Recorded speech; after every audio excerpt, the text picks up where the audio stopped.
안녕하세요. 오늘도 사연 살롱을 찾아주셔서 감사합니다. 저는 최악의 시어머니 때문에 남편이랑 이혼한 30대 후반 여성입니다. 그리고 저는 2년 전에 친정엄마가 돌아가시고 곧이어 이혼하게 된 돌싱인데요. 제가 이혼하게 된 배경에는 악질 시어머니가 있었어요. 처음부터 저를 마음에 들어하지 않았던 시어머니셨는데 그때 그냥 결혼을 하지 말걸. 굉장히 오랫동안 후회하고 살았네요. 하지만 그때는 남편을 너무나도 사랑했고 남편을 믿었기에 결혼을 그만두지 못했는데 제가 제 무덤을 팠죠. 당시에는 남편 없이는 정말 한시도 못 살 것 같았거든요. 게다가 그때까지는 남편이 참 제 말이라면 죽는 신용도 하는 사람이었는데 시어머니가 아무리 저에게 뭐라고 해도 남편이 있으면 다 막아줄 거라고 생각했어요. 네, 당시 저는 너무 순진하다 못해 한심했어요. 지금 돌이켜보면 문제의 시작은 상견례 때부터였는데 상견례 전 보통 시댁에 인사를 가잖아요. 지금도 조금은 억울한 게 그때는 시어머니가 그런 조짐을 저에게 전혀 보이지 않으셨어요.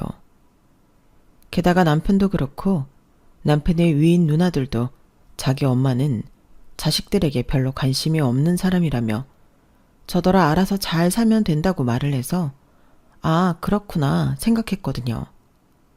이왕이면 극성인 부모보다는 조금 무관심 부모가 더 좋다고 생각했어요. 그런데 이렇게 상견례 때 180도 다른 모습을 보여줄 거라고는 상상도 하지 못했죠. 참고로 저는 이혼 가정에서 자랐어요. 물론 시부모님도 이미 그 사실을 다 알고 계셨죠. 그런데 상견례 때 저희 엄마를 본 시어머니는 제가 집에 방문했을 때와는 다르게 저희 엄마를 불편하게 만들었는데요. 시어머니는 같은 여자면서 저희 엄마가 남편도 없이 힘들게 산다고 은근히 무시하셨어요. 자기 나이의 여자들은 그저 남편 그늘에서 편하게 사는 게 좋은 팔자라나요? 그런데 사람의 앞날은 아무도 모른다고 제가 결혼 후 시아버님이 중풍으로 갑자기 쓰러지셨어요. 정말 거짓말처럼 그날 이후부터 거동이 힘들어지셔서 수발을 받아야만 하셨는데 그러니 막말로 병수발 들어야 하는 남편이 있는 것보다는 남편 자체가 없는 저희 엄마 팔자가 훨씬 좋았죠. 하지만 시어머니는 당신의 앞날도 모르고 제가 아빠 없이 자라서 걱정이 많다는 등 선을 넘으셨어요. 아우, 이런 말 어떻게 생각하실지 모르겠지만 저희 아들이요. 어디에 내놔도 빠지지 않는 아들입니다. 제 주변에서도 사위 삼고 싶다는 사람들이 수두룩이에요. 그중에는 조건 좋은 아가씨들도 많은데 우리 아들이 수영이 아니면 안 된다고 고집을 부리니까 저도 어쩔 수 없이 두 손 두 발 다 들었어요. 자식 이기는 부모 없잖아요. 제가 지고 들어가야지 어쩌겠습니까? 뭐 수영이만 놓고 보면 아무 문제 없는 거 잘 알지만 그래도 이왕이면 부모 다 있는 집에서 자랐으면 얼마나 좋아요. 이렇게 첫 대면에 무례한 말을 서슴없이 시작하니 거기 있는 시어머니를 뺀 모두가 경악하듯 놀랐는데 그때 남편이 참 어쩔 줄 몰라 하며 저희 엄마 눈치를 살피더라고요. 그리고 당신 아들의 시선을 느꼈는지 시어머니는 또 심기가 불편한 듯 남편 손을 지그시 잡았는데 솔직히 그때 멘붕이 왔어요. 저런 시어머니면 아무리 남편을 사랑해도 힘들 것 같았거든요. 그리고 저는 엄마한테 미안한 마음에 냉수만 연거푸 마셔댔는데요. 그러자 자존심 빼면 시체인 저희 엄마는 언제 당황했냐는 듯 표정을 가다듬고 차분하게 이렇게 말씀하셨어요. 상진이 어머님은 그렇게 생각하시는군요. 이해합니다. 부모 마음 똑같지는 않아도 다 비슷비슷하죠. 그런데 집집마다 다 사정이 있는 거잖아요. 저 비록 이혼해서 우리 딸 혼자 키웠지만 부족함 없이 잘 키웠다 자부합니다. 그러니 저희 딸 예쁘게 봐주세요. 예쁘게 보는 거야. 수영이 하기 나름이죠. 제가 뭐 일부러 나쁘게 볼 게 있나요? 그랬으면 이 자리도 안 나왔습니다. 안 그래요, 여보? 이제 그만 좀 해. 여기까지 나와서 왜 쓸데없는 소리를 하는 거야? 사돈이랑 수영이 기분 나쁘게. 허락하기로 했으면 끝이지. 사돈, 죄송합니다. 저희 안 사람이 집에서만 있는 사람이라 생각이 짧아요. 기분 상하셨다면 제가 대신 사과드리겠습니다. 어머, 여보, 지금 뭐 하는 거야? 아니, 왜 당신이 사과를 해? 내가 뭘 잘못했다고. 그리고 우리는 남자 쪽 부모야? 숙이고 들어갈 필요가 없다고. 조용히 안 해? 창피한 줄 알아야지. 사돈, 이런 얘기까지 굳이 할 필요는 없지만 저희가 딸들 결혼을 먼저 시켰어요. 그때 이 사람이 은근히 딸 부모라고 마음고생한 일이 있어서 괜히 그러나 봅니다. 저희 수영이 너무 마음에 듭니다. 지금 보니까 사돈이 똑소리 나게 키우셨네요. 누차 말씀드리지만 걱정하지 않으셔도 됩니다. 이 사람 단속 제가 잘할게요. 여보! 아닙니다. 자식 가진 부모 마음 다 똑같죠. 실은 저도 그래요. 이왕이면 우리 딸 고생시키지 않을 집에 시집 보내고 싶은 마음이 저라고 왜 없겠어요? 저기, 그 말씀은 듣기가 좀 그러네요. 그럼 저희 집은 수영이를 고생시킬 집이라는 건가요? 아니요, 그런 뜻이 아니라 저도 제 딸이 예쁨 많이 받고 잘 살았으면 좋겠다는 뜻입니다. 별 뜻은 없어요. 오해는 하지 마시고 우리 애들을 위해서라도 서로 잘 지내보면 어떨까요? 저도 상진이 마음에 쏙 듭니다. 그러시겠죠. 저희 아들이 워낙에 잘났으니까. 연봉도 수영이보다 높고 생긴 거며 집안 배경까지 뭐 하나 빠지나요? 아, 저희 남편 공무원인 건 아시죠? 통영 같은 작은 동네에서 공무원이라고 하면 이거거든요. 시어머니는 아들 자랑도 모자라 남편 자랑에 신이 나서 저희 엄마 앞에서 엄지를 치켜들고 오바를 하셨어요. 그러자 이번에도 시아버님이 당장 그 손 내리라며 시어머니를 나무라셨고 그 옆에서 죄송하다고 쩔쩔매며 남편은 저희 엄마와 제 눈치를 살폈는데요. 저희 엄마는 굉장히 여유 있는 모습으로 괜찮다고 작은 소리로 남편한테 웃으며 말씀하셨어요. 하지만 저는 괜찮지 않았는데 그런 제 기분을 아셨는지 저희 엄마가 제 손을 잡아주시더라고요. 그러자 어쩐지 눈물도 왈칵 쏟을 것 같아 겨우 참았는데 집에 돌아오는 길 저희 엄마는 아무 일도 아니라는 듯 운전하시며 이렇게 말씀하셨어요. 인상 좀 피지? 곧 있으면 시집간다고 설레발칠 때는 언제고 왜 죽상이 됐어? 왜긴 미안해서 그러지. 어머니 진짜 왜 그러시지? 전에 통영 갔을 땐 안 그랬어. 원래 좀 모자란 옆에 애들이 꼭 그렇게 티를 내. 자기가 무시당할까봐 자기가 먼저 무시하는 거야. 그래도 시아버지 되실 분 괜찮던데? 엄마 기분 많이 상했지? 내가 미안해. 나 그냥 시집가지 말까? 다음에도 없는 소리 하네. 내가 너를 몰라? 그리고 엄마 기분 안 상했어. 기분은 네 시어머니가 상했겠지. 자기 편 들어줘야 하는 남편이 자기 망신시켰으니까. 나는 괜히 오늘 일 때문에 너 미운 털 박히는 거 아닌가. 그게 제일 걱정이다. 너 괜찮겠어? 솔직히 잘 모르겠어. 상견례 오기 전까지는 안 그랬는데 지금은 진짜 내가 잘하는 짓인가 모르겠다니까. 나 결혼하고 후회하면 어떡해? 아까는 안 한다고 하더니 그럴 마음은 아니었네. 그리고 후회하면 어때? 원래 대한민국 모든 기혼 여자는 결혼하고 다 후회하는 거야. 그러다 안 되겠다 싶으면 엄마처럼 이혼하면 되지. 이혼하면 뭐 큰일 나니? 엄마는 이혼한 거 후회 안 한다. 이혼 안 했으면 네 아빠 계속 돈 사고 쳐서 너 공부도 못 시켰어.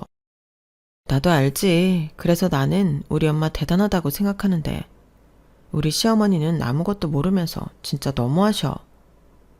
원래 좋은 남편이랑 살면 와이프가 생각이 짧아. 무슨 고생을 해봤겠니? 공무원이면 따박따박 월급 나오고 딱 보니 네 시아버지 가족 마음고생 시킬 양반도 아니던데.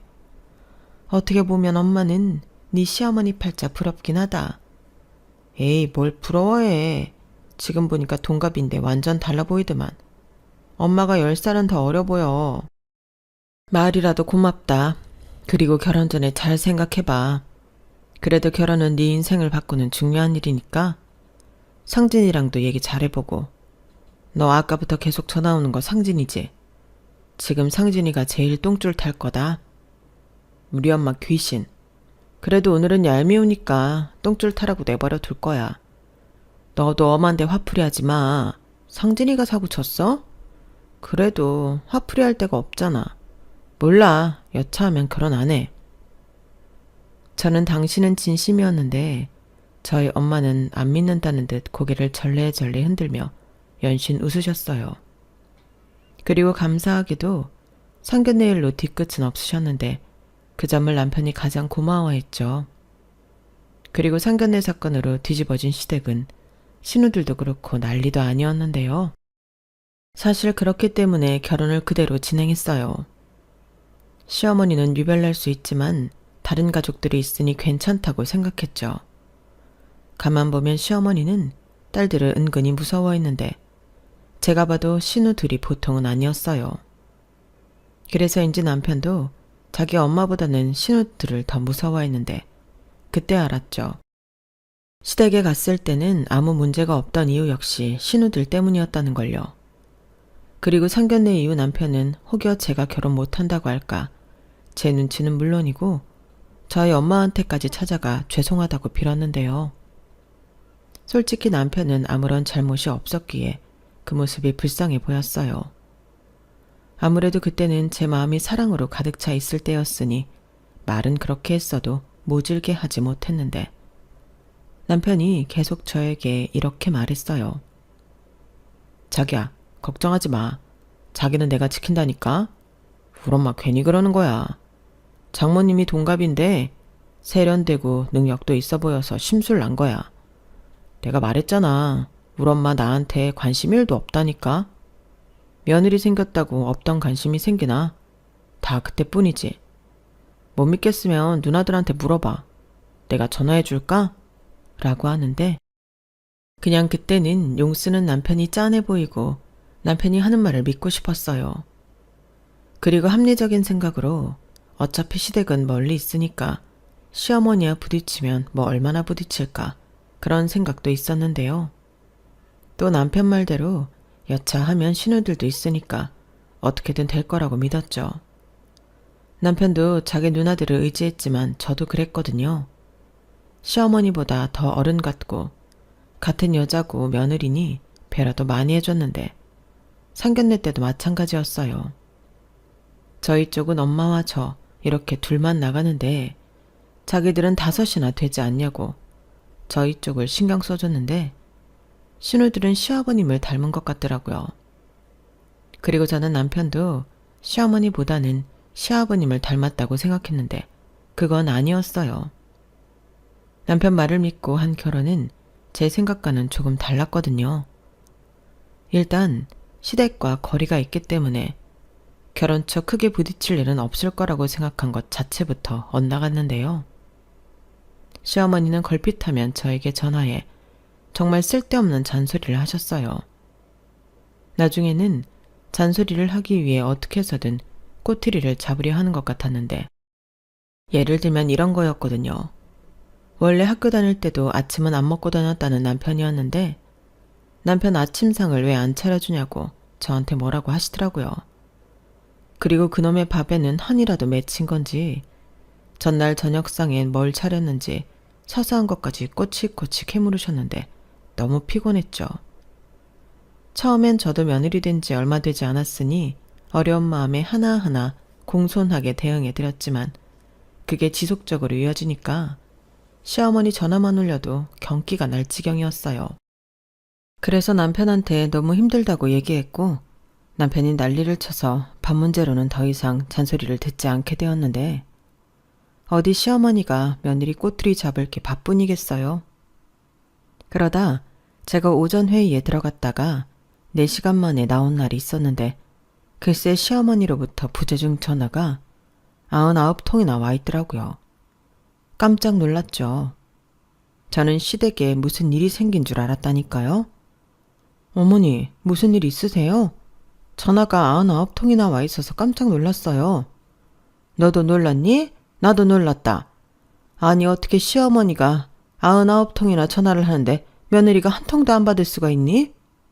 내가 정말 오기가 생겨서 계속 전화했다. 네? 그럼 무슨 일이 있는 건 아니고 그냥 하신 거예요?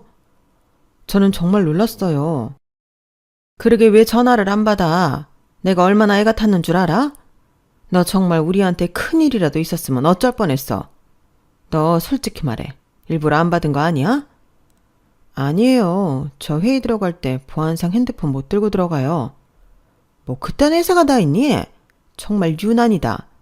그리고 내가 전화한 이유는 전에 우리 아들 감기 기운 있다고 했잖아. 지금은 좀 어떠니? 어머니, 그게 궁금하셔서 저한테 99통이나 전화를 하신 거예요?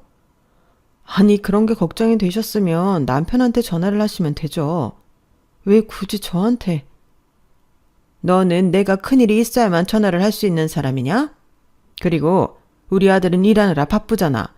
바쁜 애한테 어떻게 전화를 하니? 저도 똑같이 일하고 바빠요. 그리고 회의 들어가면 언제 끝날지도 모르고 저희는 회의하는 게 업무의 절반이에요. 그러니까 다음부터는 99통 그거 생각하고 전화 꼭 받아. 그냥 전화 안 받으면 며느리가 바쁘구나 생각해 주시면 안 될까요? 뭐라고? 너 지금 직장 다닌다고 유세 떠냐?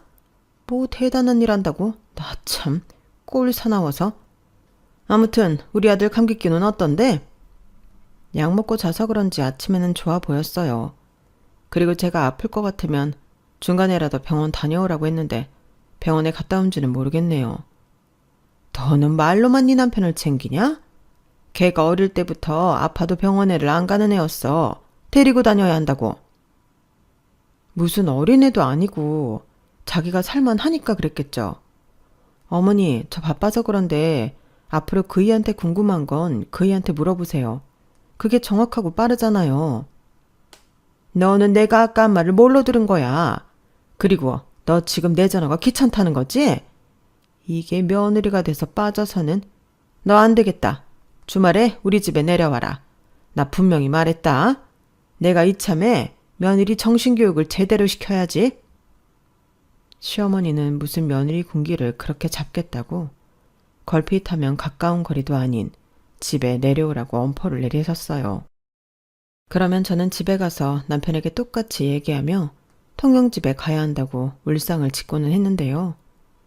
남편은 주말이면 쉬고 싶지 통영집을 어떻게 다녀오냐고 자기 엄마한테 곧장 전화를 해줬죠. 그러면 시어머니는 당신 아들인데도 쩔쩔매며 피곤하면 오지 않아도 된다고 말을 바꾸셨는데 그러고는 주말이 끝나면 저에게 전화해서 내가 언제 우리 아들이랑 같이 오라고 했어? 너만 오라고. 이게 진짜 눈치가 없는 거야? 아니면 일부러 그러는 거야? 여우 같은 것 하며 두 얼굴을 보이셨는데 이게 결혼하고 1년도 되지 않았을 때라 너무 힘들었어요. 그러니 이런 제 모습을 보고 주변에서는 시어머니가 며느리 군기 잡으려고 작정한 거라고 혀를 차며 저를 걱정해 주기도 했는데 이게 말로만 듣던 고부 갈등의 시작인가 싶었죠. 아니 한참 신혼이라 즐겁기만 해도 모자란 시간인데 시어머니 때문에 매일같이 일해야 한다는 게 너무 짜증이 났어요. 그런데 남편은 자기 엄마랑 저랑 친해지려고 노력하는 거라며 방법이 서툰 거지 마음은 그렇지 않다고 알지도 못하는 말을 픽픽 했는데 이건 봐주고 안 봐주고 할 문제가 아니었죠. 거기에 무슨 순서라도 있는 것처럼 나중에 시어머니는 손주 타령까지 하셨는데요. 그러면서 듣기도 민망한 질문들을 서슴없이 하셨어요. 여기에 다 쓰기도 너무 민망해서 못 쓰겠는데 세상 천지 어느 시어머니가 아들 며느리 밤일까지 궁금하냔 말이죠. 그래서 그때는 도저히 못 참겠어서 제발 그만 좀 하시라고 살짝 짜증을 냈는데 솔직히 저도 모르게 나간 반응이라 저 역시도 살짝 당황했어요. 그런데 시어머니도 마찬가지셨는지 그때는 아무 말씀도 못하시다 이내 벼락처럼 노발대발하시며 역정을 내셨는데 급기야 친정엄마 얘기까지 하시더군요. 왜 뻔한 레파토리 있잖아요. 너는 니네 엄마한테 그렇게 하라고 배웠냐 그런 말들이었어요. 그리고 그 말을 들었을 때는 저도 더 이상은 참을 수가 없었는데요. 아니, 참으면 안 되겠다는 생각이 들었죠. 어느 자식이 자기 부모 욕을 하는데 가만히 있겠어요. 그래서 이번 기회에 싫은 건 싫다, 서로 조심할 건 조심하자, 제대로 이야기를 해볼 심상이었죠. 그런데 그건 제가 잘못 생각한 거였어요. 시어머니는 대화가 통하는 사람이 아니라는 걸 제가 몰랐던 거죠. 대화도 통하는 사람들이 하는 건데 시어머니는 제가 무슨 말을 하던 들을 생각도 없으셨고 오히려 자기를 공격하려 한다고 생각하셨는데 그러면서 계속 민망한 부부관계 이야기를 집요하게 물으셨죠. 자기가 알아야 한다고 바득바득 우기셨어요. 어머니, 제발 좀 그만하세요. 그런 질문은 저희 엄마도 안 하는 건데 제가 하물며 시어머니한테 그런 민망한 말을 어떻게 해요? 그런 건 저희가 알아서 할게요. 뭘 알아서 해? 그리고 이게 왜 이상해? 부모가 궁금해만 물어볼 수도 있는 거지. 니네 엄마가 안 물어본다고 나까지 물어보지 말라는 거야? 이게 정말 위아래도 없네.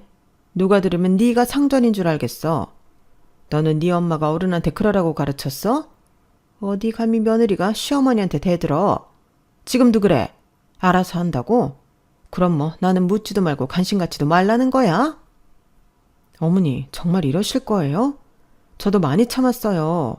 그런데 이렇게 일일이 간섭하시니까 제가 너무 힘들어서 말씀드리는 거잖아요. 그런데 여기에 왜 저희 엄마 이야기가 나와요? 어머니도 딸이 둘이나 있는데 그런 말씀은 조심해 주셔야 하는 거 아닌가요? 훅 끼고 있네. 내가 네 엄마랑 같은 군번이니? 나는 남편도 있고 정상적인 가정에서 우리 애들 상식적으로 잘 키웠어. 사돈들도 나처럼 경우 바른 사돈 없다고 칭찬이 반반한데 뭐?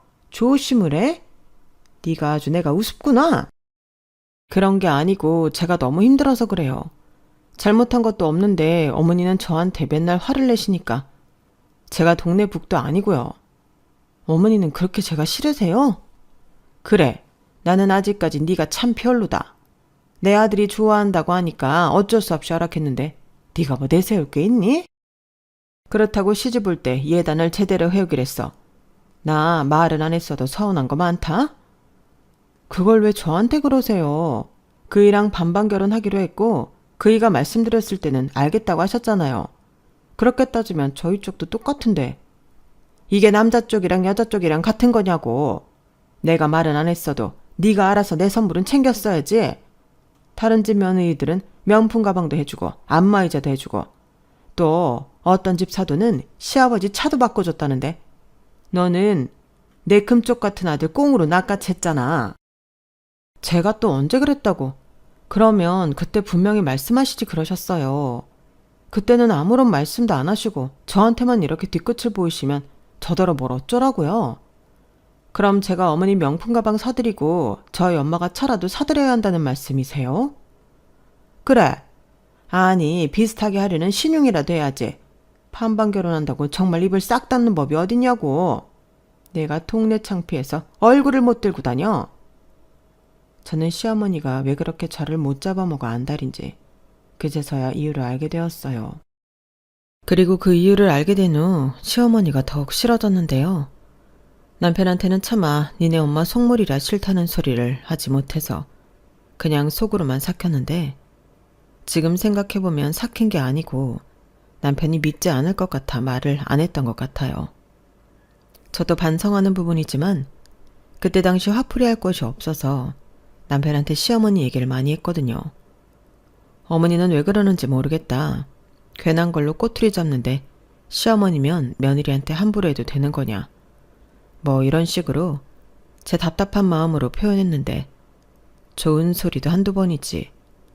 남편은 어느 순간부터 그런 얘기를 피하려 했어요. 자기 엄마가 그 정도로 최악은 아니라고 말하면서요. 그러니 괜히 저만 이상한 사람이 될 것 같아 말을 안 하게 되었는데 그래서 시어머니에게 걸려오는 전화도 일부러 받지 않았어요. 열받았다고 통영에서 서울까지 올라오실 것도 아니니 그냥 안 받는 게 속 편하더라고요. 그리고 중요한 일은 남편한테 하시겠지 그런 생각도 있었는데요.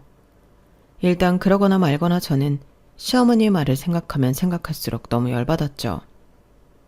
제가 알기로 시어머니는 시누이 2병 시집 보낼 때 딱히 뭘 해줬다는 말을 못 들었는데 자기는 한 적도 없는 걸 저한테 안 해왔다고 저리 땡깡을 피우신다는 게 너무 말이 안 된다고 생각했어요. 그렇게 저는 시어머니의 속셈을 다 알아버렸고 시어머니와 잘 지낼 마음이 아예 사라져 버렸는데요. 원래 오는 말이 고와야 가는 말도 고운데 저 싫다는 사람한테 잘 보이려 노력할 필요가 없잖아요. 그리고 그때까지는 시어머니가 남편한테는 꼼짝도 못하고 할 말도 제대로 못하시니 무서운 것도 없었는데요. 그때까진 저도 남편을 믿었던 마음이 컸었죠. 내 남편이 내 편 들지 애도 아니고 찌질하게 자기 엄마 편을 들까? 저도 자신만만했는데 완전히 믿는 도끼에 발등을 찍혔어요.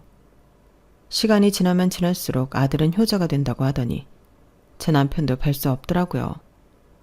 그렇게 남편은 점점 제가 시댁에 잘하려 하지 않는 것 같다고 서운한 티를 내기 시작했는데 곧이어 시아버님이 쓰러졌을 때는 아예 대놓고 저더러 통영집을 자주 드나들며 시어머니를 도와주라고 하더라고요.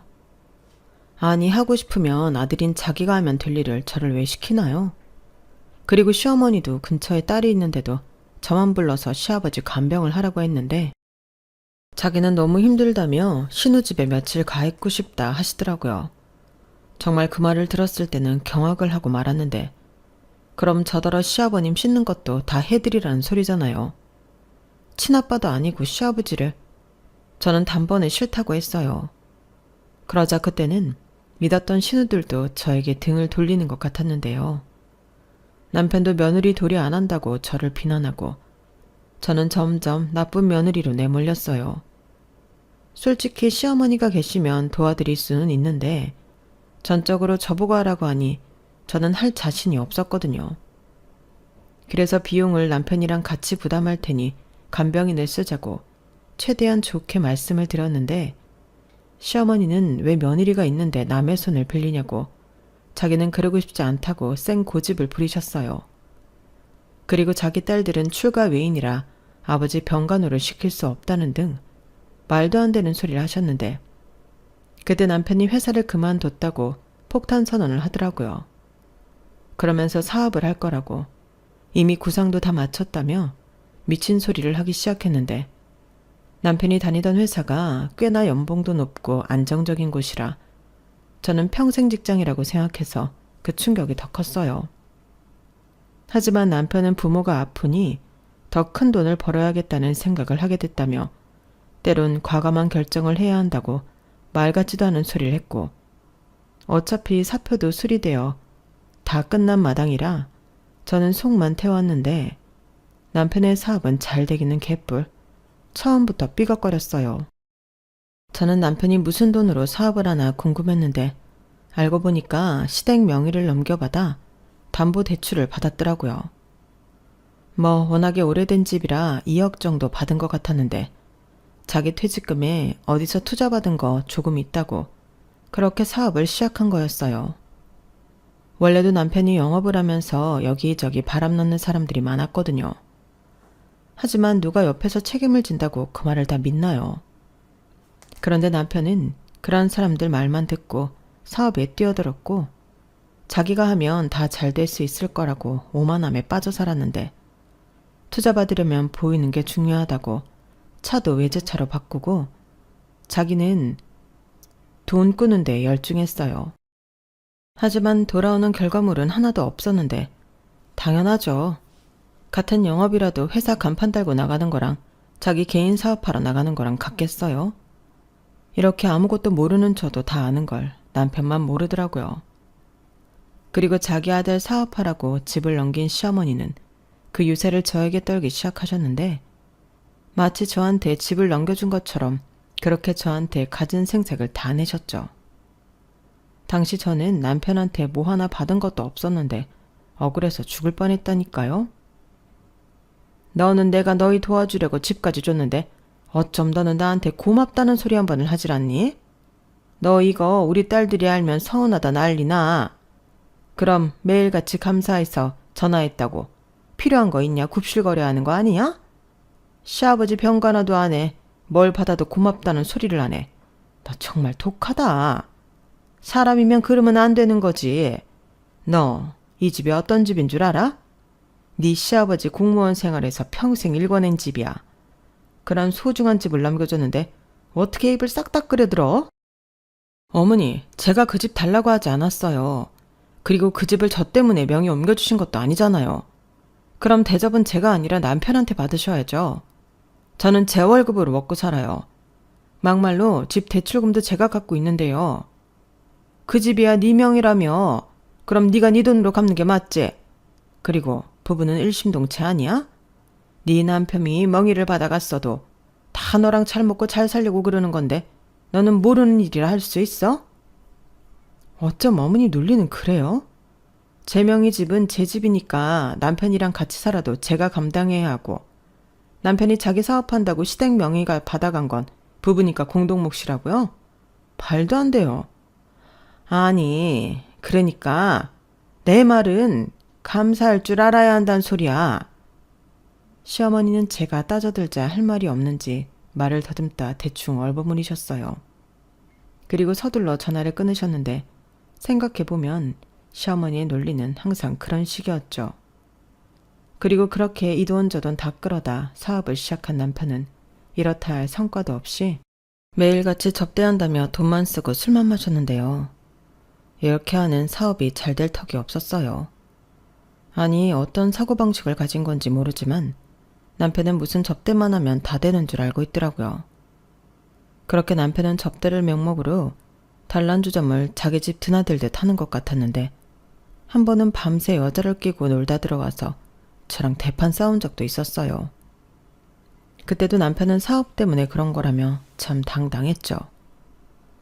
자기는 사업한다고 하면 뭐 다 되는 줄 알아? 밤새 여자랑 있었잖아.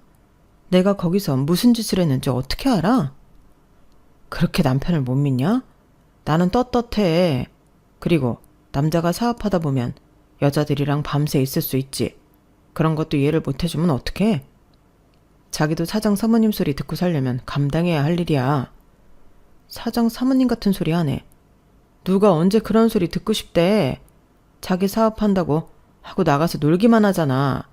괜히 헛바람만 잔뜩 들어서. 그리고 이젠 여자 끼고 놀다 들어와서 뭐? 사업을 하다 보면 그렇다고?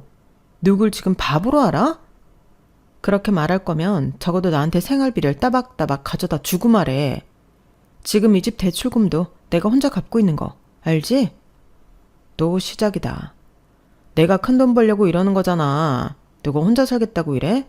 계약만 따면 그때부터는 순탄대로 고속도로야. 뭘 알지도 못하면서. 그리고 내가 돈 벌면 그 집 대출금부터 다 갚고 말지. 그거 하나 못 기다려주냐? 나도 다 생각이 있어. 돈 벌어서 자기 호강도 시켜주고 우리 아빠 좋은 시설에 모시고 우리 엄마한테도 집 한 채 턱 사주고 우리 모두 행복할 수 있어. 어느 천년에 요즘 경기 어렵다고 뉴스에서 계속 나오는 거 못 봤어? 아니, 사람이 왜 이렇게 변했는데? 그렇게 잘 다니던 회사를 왜 그만두냐고. 원래 될 놈은 어떤 상황에서도 되는 거야. 나는 될 놈이지. 그리고 회사 생활에서 어느 세월에 성공하냐? 남편은 사업을 시작한 이후 말이 통하지 않는 사람이 되었어요. 그리고 시어머니는 제가 남편 바가지를 긁으면서 나가서 될 일도 안 된다며 무조건 잘한다 잘한다 해줘야 한다고 또 제 속을 긁었는데 남편이 돈만 까먹고 집 담보대출도 못 갚아 그 집을 날릴 것 같자 시어머니는 또 저한테 안달을 내셨어요. 이러다가 집 날리고 자기들 오갈 데도 없어지면 어떡하냐고 징징거리시더라고요. 그래서 전에 바가지 긁지 말라고 하지 않으셨냐. 나는 남편이 밖에서 뭔 짓을 하던 이젠 모른다 했는데 그때는 또 어떻게 부인이 그럴 수가 있냐고 부침개 뒤집듯 또 말씀을 바꾸셨어요. 아니, 한 사람이 현명하게 남편 내조를 해야지. 네가 처음부터 네 남편을 달래고 설득해서 사업을 잘 하도록 했어야 하는 거잖아. 내가 언제 손 놓고 있으랬니? 너 똑똑히 들어. 우리 이 집 넘어가잖아? 그럼 우리는 갈 데가 없어서 서울 니네 집 가야 한다. 그래도 상관없는 거지? 왜 저한테만 그러세요? 언제는 그이가 여자 끼고 놀다 들어와도 사업하는 사람이 그럴 수 있는 거라고 내버려 두라면서요. 그런데 왜 이제 와서 이랬다 저랬다 말을 바꾸시는 건데요? 저도 힘들어요. 될 사업도 아닌 것 같은데 같이 사는 저는 오죽하겠냐고요.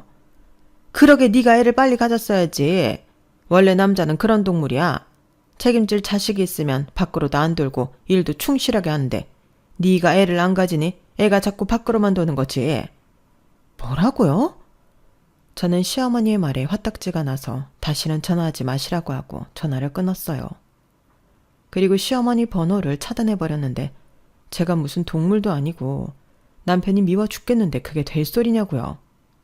그러자 시어머니는 저한테 한 소리 들은 것도 억울하고 또 저랑 연락이 되지 않자 자기 아들한테 전화해서 있는 소리 없는 소리 다 하신 모양이었는데 남편도 시어머니한테 집을 받았기 때문에 싫은 소리도 하지 못하고 자기 엄마 하소연을 들어줘야 했겠죠.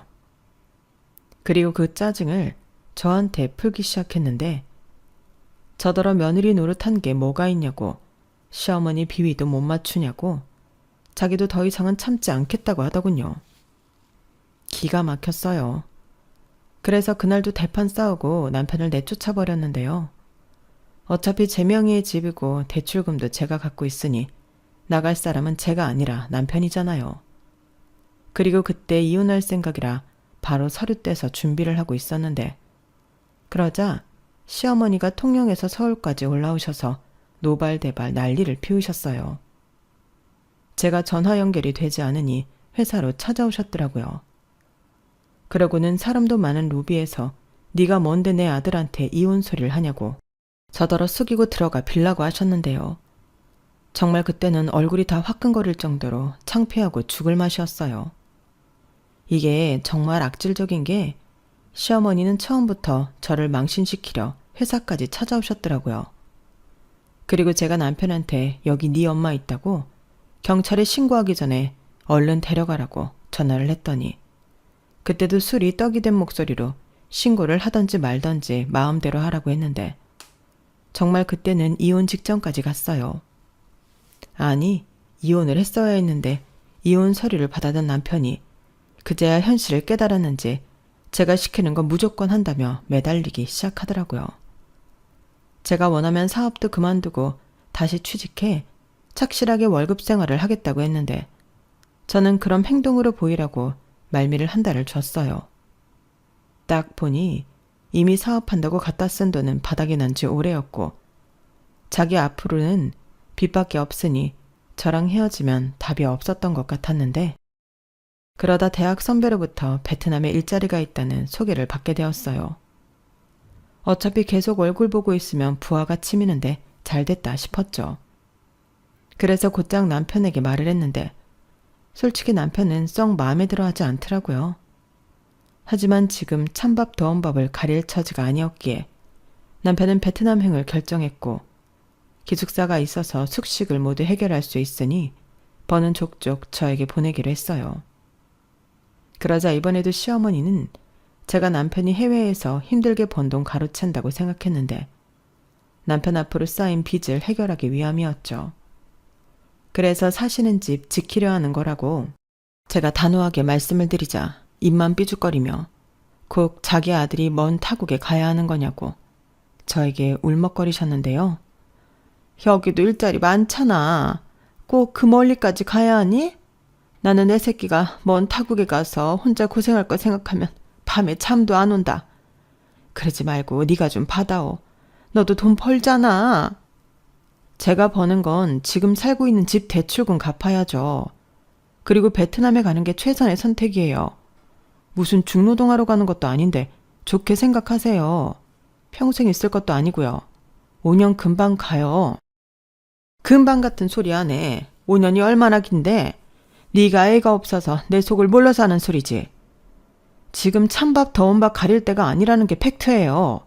5년만 고생하면 지금 갖고 있는 빚 대충 다 정리할 수 있다고 하는데 그럼 눈 딱 감고 해야죠. 저 그렇게 한다는 조건으로 이혼 보류한 거예요. 그래, 아무리 생각해도 그것 때문 같아. 우리 아들이 안 그러면 그런 걱정을 할 애가 아닌데. 네가 내 아들을 사지에 몰았잖아. 사지라뇨. 거기도 다 사람 사는 곳이에요. 요즘은 또 얼마나 잘 되어 있는데요. 나쁜 년? 바늘로 찔러도 피 한 방울 안 날 독한 년. 차라리 사업을 계속하고 있는 게 낫지. 네가 접대 못하게 하니까 애가 이도저도 못하고 망한 거잖아. 이번에도 제 탓이에요? 그럼 그냥 이혼할게요. 자꾸 제 탓만 하시는데 저만 없어지면 되겠네요. 어떻게 지금이라도 그이한테 연락해서 이혼할까요? 저는 눈에는 눈, 이에는 이라는 마음으로 시어머니에게 지지 않고 대들었어요. 그러자 이번에도 시어머니는 더 이상 아무 말씀도 못하시고 꼬랑지를 내리셨는데 더는 저랑 상대가 되지 않는다고 생각해 포기하신 건지 아니면 분해서 그러신 건지 저에게 연락하지 않으셨어요. 제 입장에서는 땡큐였죠. 그리고 남편은 베트남으로 출국을 했는데요. 솔직히 그때부터 살만했어요. 일단 매달 따박따박 남편이 버는 돈이 들어와 남편 빚을 조금씩 해결하고 또 일부는 적금도 들며 5년 이후의 생활을 계획하게 되었는데 떨어져 지내다 보니 나빴던 사이도 조금씩 애틋해지기 시작하더라고요. 그리고 가끔은 남편이 한국에 남아 2, 3일 정도 같이 있기도 했는데 다시 연애하는 기분도 들고 좋았죠. 하지만 시어머니와 사이는 여전히 나빴는데요. 시어머니는 제가 혼자 있으니 더욱 저를 불신하며 의심하셨어요.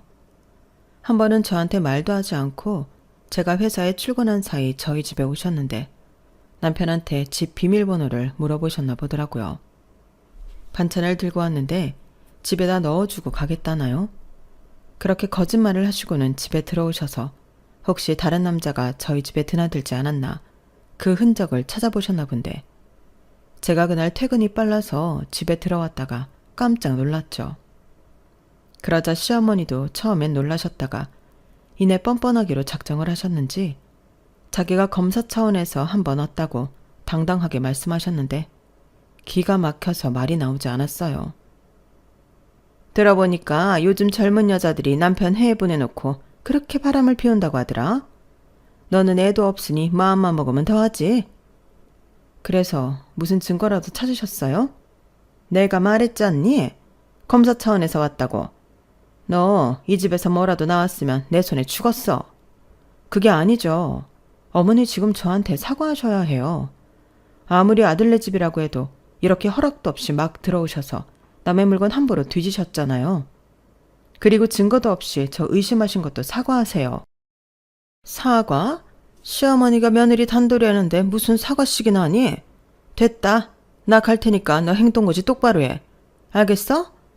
시어머니는 자기가 불리할 것 같으니까 서둘러 저희 집을 나가셨어요. 그리고 저는 곧장 비밀번호부터 바꿨는데요.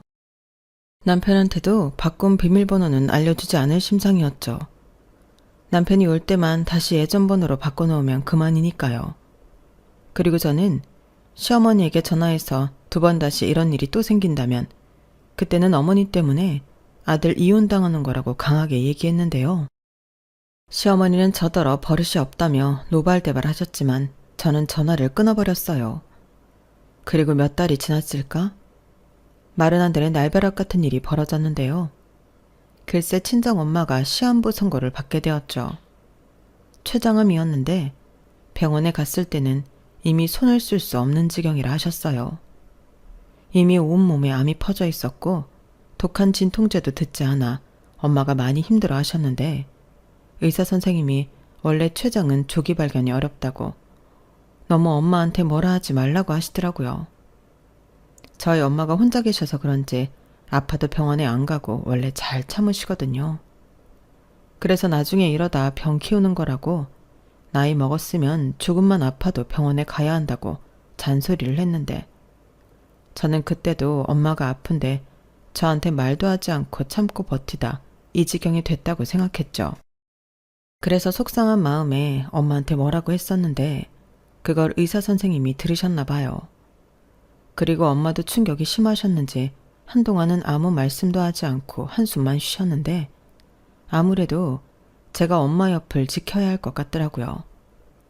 그래서 남편에게 연락해 상황을 이야기했고 회사를 그만둬야 할 것 같아 당분간은 남편이 보내주는 돈으로 생활비와 병원비를 좀 쓰겠다고 했는데 남편은 알겠다고 하더라고요. 처음엔 남편이 자기 엄마처럼 말도 안 되는 소리를 하면 어쩌나 걱정했는데 의외로 남편은 저희 엄마를 걱정하며 그러라고 하더라고요. 그때는 정말 남편에게 고마웠죠. 그렇게 시작한 간병 생활이었는데요. 남편에게 연락을 받았는지 시어머니가 난리가 났어요. 제가 시어머니 전화를 받지 않자 신호전화로 저에게 전화를 거셨더라고요. 그리고 저희 엄마 아프신데 부모 차별하는 거냐고 핸드폰 너머 다 들리게 소리를 치셨는데요. 정말 민망하고 화가 나서 참느라 죽는 줄 알았어요. 너는 말이야, 내가 네 시아버지 병간호 좀 하라고 그렇게 얘기했는데 싫다고 단박에 거절하더니 친정엄마 아프다고 회사를 그만뒀어? 그럼 병원비는 누구 돈으로 내? 설마 너네 아들이 먼 타국에서 번 돈으로 네 엄마 병원비 내려고 하냐?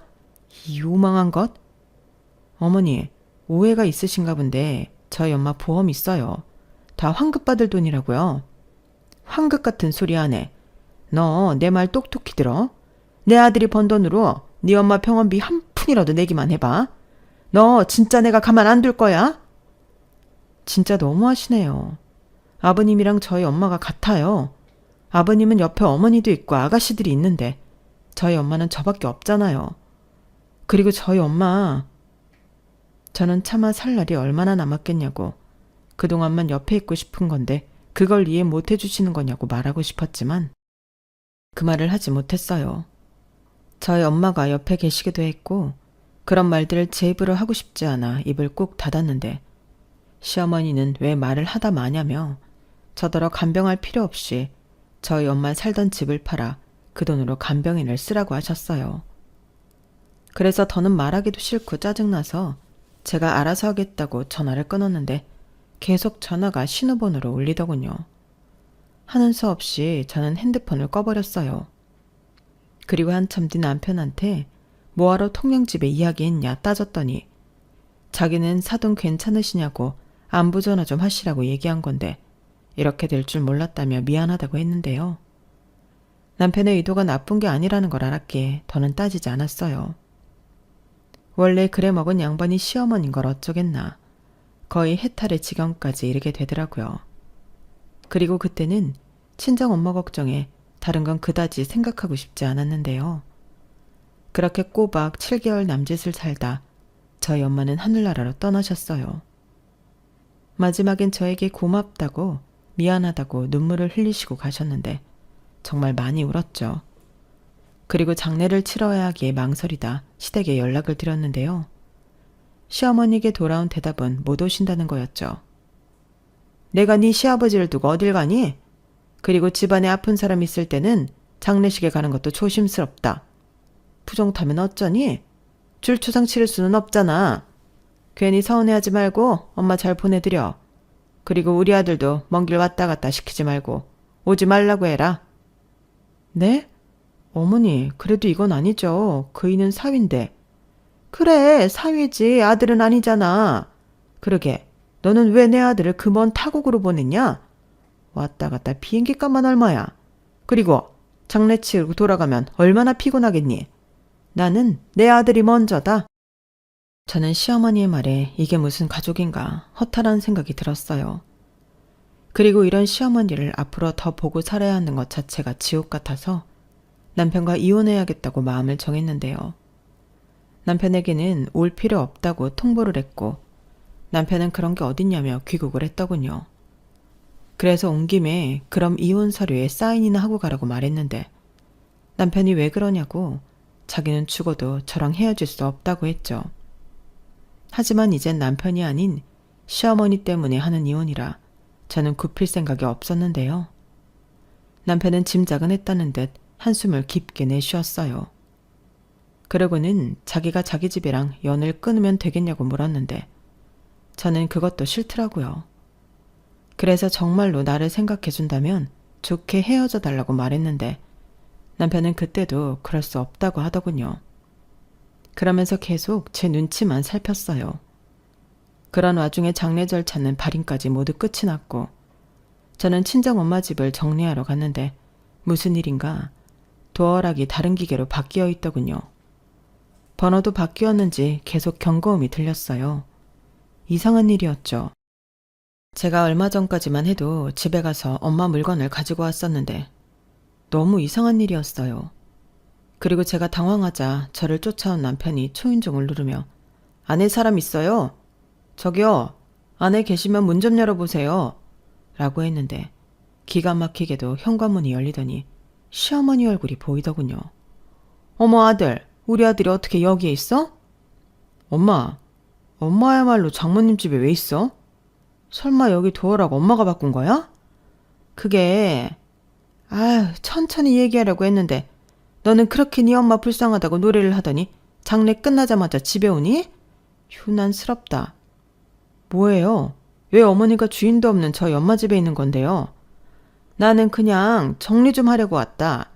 너한테 얘기하면 또 굼떠서 시간만 오래 걸릴 것 같아서 내가 후딱 하려고 왔지.